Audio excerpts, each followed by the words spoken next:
Hey, it's Jake, your HASA resident pool expert, and before you dive in, let's talk about how to keep your pool clean for the summer. Maintaining a balanced pool is the key to ensuring a safe and enjoyable swimming experience. But with so many factors to consider, it can be challenging to get it just right. There are several balance values that need to be taken into account, including calcium hardness, total alkalinity, pH, sanitizer, and cyanuric acid, or CYA.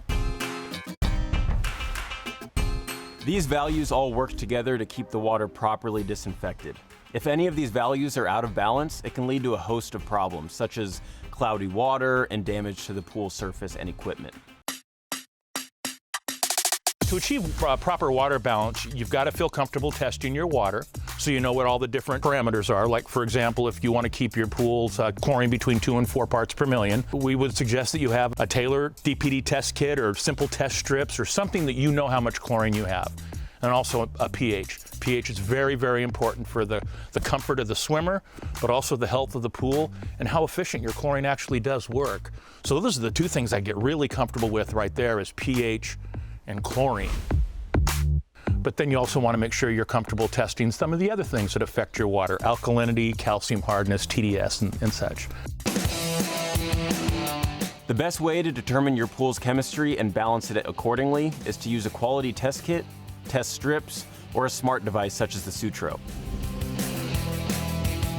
The Sutro device is especially handy as it drops right into the pool and communicates to your smartphone to provide daily updates on water balance and chlorine levels.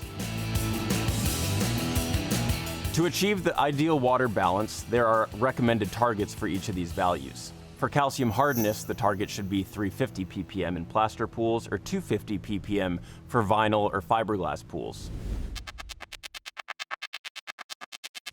Total alkalinity should be around 90 ppm, while pH should be at 7.5. Sanitizer, free available chlorine, should be at 2 to 4 ppm. Finally, cyanuric acid should be 30 to 50 ppm. While it might not always be possible to hit these targets exactly, the goal is to get as close as possible, and remember, it is a long season, so develop routines that work for you to ensure that you're checking your levels regularly, or head on down to your local pool store, or have a pool pro test your water and advise you on what's best for your pool. To learn more about the water treatment solutions we've discussed today, visit HASA.com or visit our website, designingspaces.tv.